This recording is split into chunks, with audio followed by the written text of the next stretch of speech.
Good morning student, welcome to current exam. आज है 1 जुलाई 2022। 1 जुलाई से रिलेटेड जितने भी क्वेश्चंस हैं आज हम कवर करेंगे, डिस्कस करेंगे और इसकी पीडीएफ फाइल आपको डिस्क्रिप्शन में मिल जाएगी। और इस वीडियो का हम लोग टारगेट रखते हैं 3 lakh subscriber and views.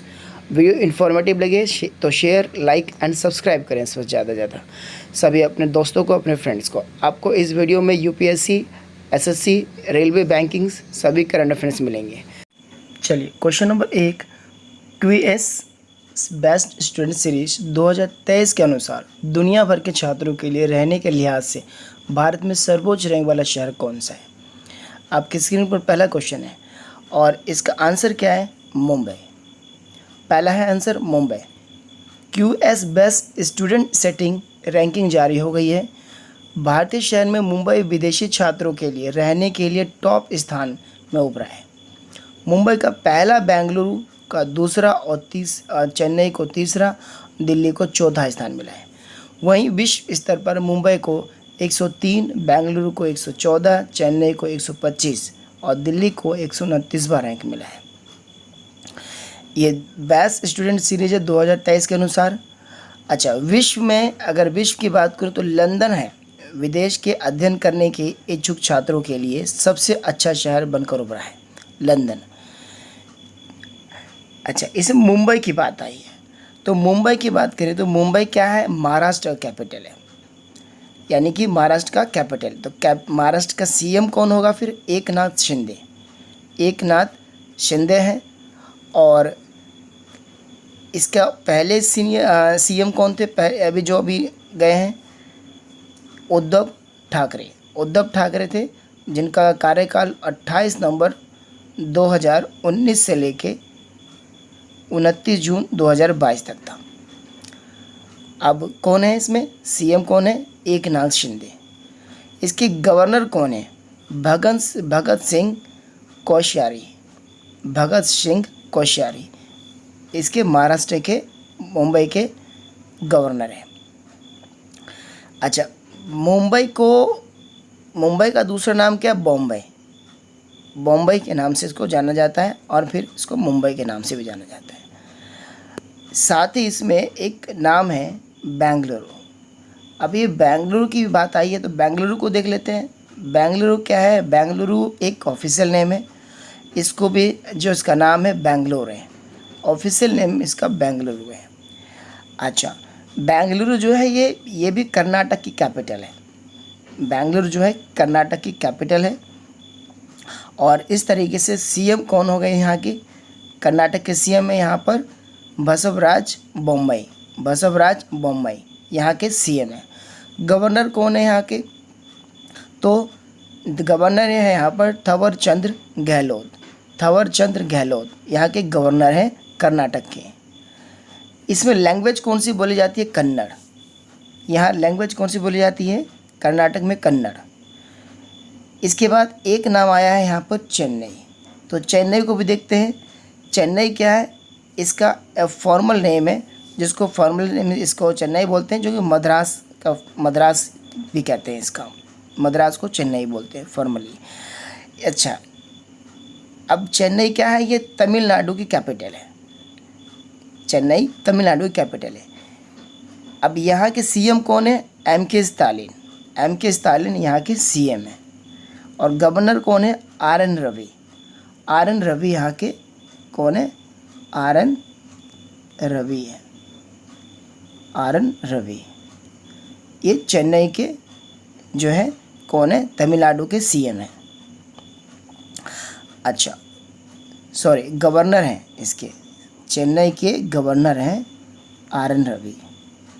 RN. Ravi यहाँ के कौन है? गवर्नर है। यहाँ पर लैंग्वेज कौन सी बोली जाती है? तो लैंग्वेज बोली जाती है तमिल। अच्छा, अब यहाँ पर दिल्ली भी आया है तो दिल्ली को भी देख लेते हैं यहाँ पर। तो दिल्ली की बात करें तो दिल्ली की कैपिटल क्या है? दिल्ली ही है। सीएम कौन है यहाँ पर? अरविंद केजरीवाल। अच्छा, दिल्ली कोई स्टेट नहीं है, दिल्ली यूनियन टेरिटरी है, यूटी है। अच्छा, इसके गवर्नर कौन है यहाँ के? दिल्ली के विनय कुमार सक्सेना। और एजुकेशन मिनिस्टर कौन है यहाँ के? तो मनीष सिसोदिया। अब आपके सामने ये क्लियर हो क्वेश्चंस। अब क्वेश्चन नंबर 2 आपकी स्क्रीन पर है। महाराष्ट्र सरकार ने जिस आईपीएस अधिकारी को मुंबई का नया पुलिस आयुक्त नियुक्त किया है, कौन है वो? तो कौन है इसमें? Vivek Phansalkar. Vivek Phansalkar. Mumbai new police commissioner Vivek Phansalkar को महाराष्ट्र सरकार ने बुधवार 29 जून को वरिष्ठ भारतीय पुलिस सेवा आईपीएस अधिकारी विवेक फणसालकर को मुंबई पुलिस का नया कमिश्नर नियुक्त किया है। तो बाकी मुंबई के बारे में पूरी जानकारी तो मिल गई। और क्वेश्चन नंबर 3, डेयरी और पशुपालन मंत्रालय ने 28 जून 2022 को किस शहर में one health pilot project launch किया है? वन पायलट प्रोजेक्ट लॉन्च किया है। One health pilot project launch किया है। किसने किया? बेंगलुरु ने किया है। बाकी बेंगलुरु के बारे में भी आपको क्लियर है। अच्छा, इसमें इसके केंद्रीय मंत्री कौन है? इसको बोलते हैं डेयरी एंड पशुपालन मंत्रालय, यानी केंद्रीय मंत्री कौन है? गिरिराज है। इसके कौन है? गिरिराज। तो इसके केंद्रीय मंत्री है। अच्छा, DAHD जिसको बोलते हैं department of animal husbandry and diary, जिसका फॉर्मेशन कब हुआ था? 1991 में।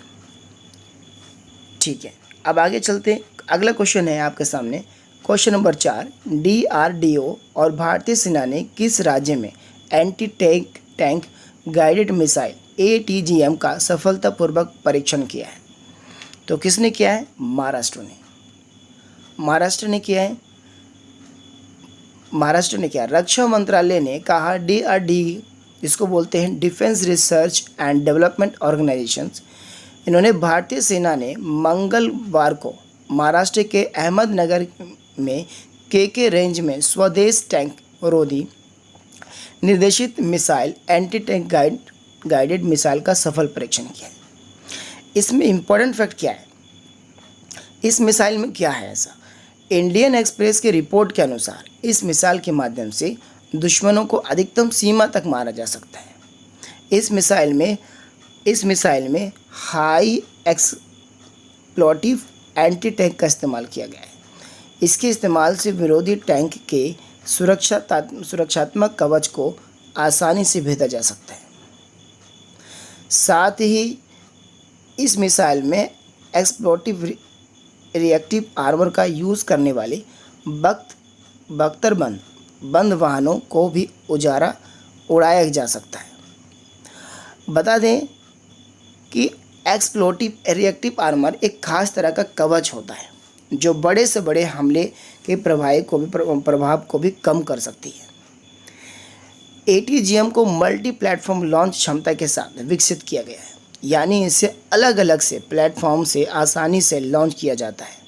जैसा अभी टेस्ट में अर्जुन से लॉन्च किया था, अभी अर्जुन से टेस्ट किए जा रहे हैं। उसमें 120 मिलीमीटर यानी 120 मिलीमीटर राइफल गन का इस्तेमाल किया जा रहा है। बताया जा रहा है लेज़र गाइडेड ATGM में सुरक्षित बख्तबंद वाहनों को 1.5 से 5 किलोमीटर के दायरे में उड़ाने की क्षमता है। ATGM में अलग अलग दूरी पर टारगेट हिट किया जा सकता है। बता दें कि ATGM को DRDO के पुणे ARDE-AHEMR ऑल की मदद से बनाया गया है। तो ये अभी क्वेश्चंस कंप्लीट होता है। अच्छा, इसमें DRDO जो आया है इसमें डिफेंस रिसर्च एंड डेवलपमेंट का नाम आया है। इसका फॉर्मेशन कब हुआ था, कब बनाया गया था इसको? 1958 में, 1958 में। इसका हेडक्वार्टर कहाँ है? न्यू दिल्ली। अच्छा, डिफेंस मिनिस्टर कौन है? डिफेंस मिनिस्टर की बात करते हैं तो डिफेंस मिनिस्टर है राजनाथ सिंह है डिफेंस मिनिस्टर। क्वेश्चन नंबर 5 में महाराष्ट्र के औरंगाबाद जिले का नाम बदलकर क्या रखा गया है? तो आंसर है इसमें संभाजी नगर कभी औरंगजेब के नाम पर पड़ा था। औरंगाबाद अब कहलाएगा संभाजी नगर। महाराष्ट्र कैबिनेट ने इन नामों को भी बदलने की मंजूरी दी है। अब देखते हैं इंपॉर्टेंट फैक्ट इसमें क्या है कि मुंबई महाराष्ट्र में जारी राजनीतिक संकट के बीच राष्ट्रीय राज्य मंत्रिमंडल ने बुधवार को औरंगाबाद शहर का नाम बदलकर संभाजी नगर करने और उस्मानाबाद शहर का भी, देख सकते हैं कि इसमें एक नाम और आ रहा है,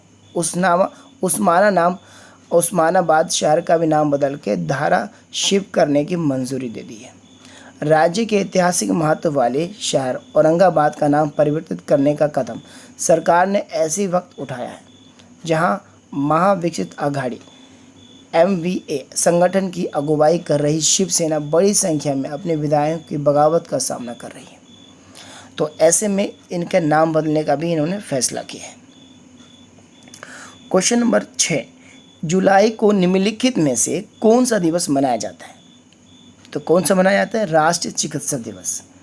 राष्ट्रीय चिकित्सा दिवस क्वेश्चन नंबर 6 का पहला आंसर। 1 जुलाई को देश के महान चिकित्सक और पश्चिम बंगाल के दूसरे मुख्यमंत्री डॉक्टर बिधान चंद्र राय का जन्म और पुण्यतिथि होती है। यह दिन उन्हीं यादों की याद में मनाया जाता है। उन्हीं की याद में मनाया जाता है। किनकी याद में?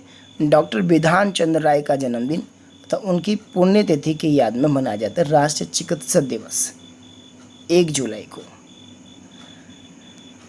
क्वेश्चन नंबर 7, हाल में किसने फिलीपींस के 17वें राष्ट्रपति के रूप में शपथ ली?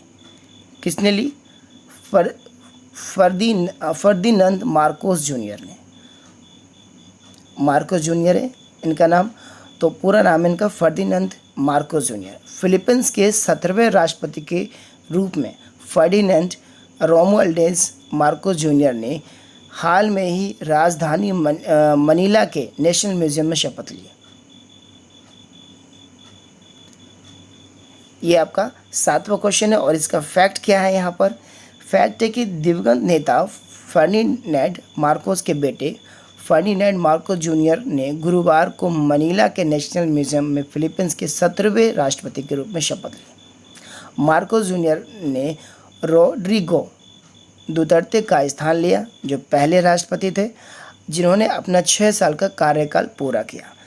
फिलीपींस संविधान में राष्ट्रपति का कार्यकाल जो है 6 साल का होता है, 6 साल का। अच्छा, शपथ समारोह के लिए राजधानी में 15,000 से अधिक पुलिस और सुरक्षाकर्मी तैनात थे। अच्छा, फिलीपींस की बात करें, अगर फिलीपींस के यहाँ पर नाम आया है तो फिलीपींस का कैपिटल क्या है? मनीला। मनीला इसकी कैपिटल है। चलिए अगली बात करते हैं। क्वेश्चन अगला है 8वां, राष्ट्रीय गिंगर्स नाप दिवस जुलाई में किस दिनांक को मनाया जाता है?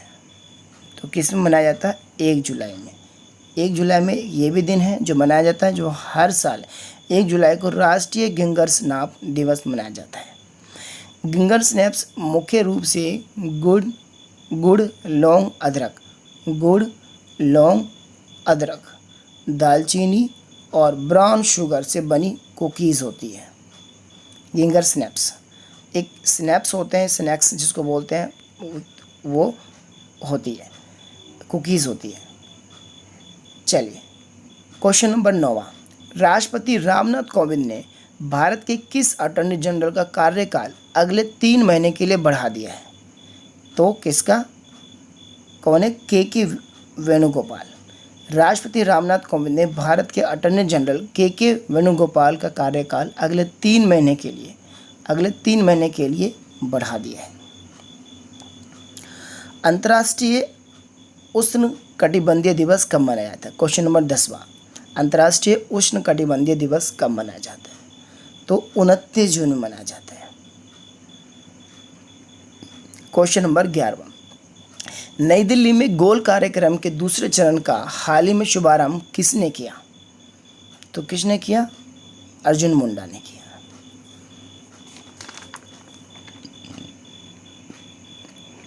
क्वेश्चन नंबर 12वां, हाल ही में खबरों में रहा हर्मिट क्या है? हर्मिट, तो हर्मिट क्या है? स्पाईवेयर होता है, स्पाईवेयर। हर्मिट क्या है? कह रहा है कि हर्मिट समाचार में देखे गए नवीनतम परिष्कृत स्पाईवेयर का नाम है। ऐसा माना जाता है कि उसने इटली और कजाकिस्तान में आईफोन्स और एंड्रॉयड उपकरणों को लक्षित किया था। स्पाईवेयर को RCS लैब नामक एक इतालवी विक्रेता द्वारा विकसित किया गया है। गूगल के थ्रेट एनालिसिस ग्रुप, टैग इसको बोलते हैं, ने हाल ही में एक विस्तृत ब्लॉग पोस्ट डाला जिसमें बताया गया कि कैसे मानते थे कि हर्मिट का उपयोग उपकरणों को लक्षित करने के लिए किया जाता था। क्वेश्चन नंबर 13वां क्वेश्चन है, खबरों में रही रैंप योजना किस केंद्रीय मंत्रालय से संबंधित है? किस केंद्रीय मंत्रालय से संबंधित है? तो किससे है? MSME मंत्रालय। MSME मंत्रालय।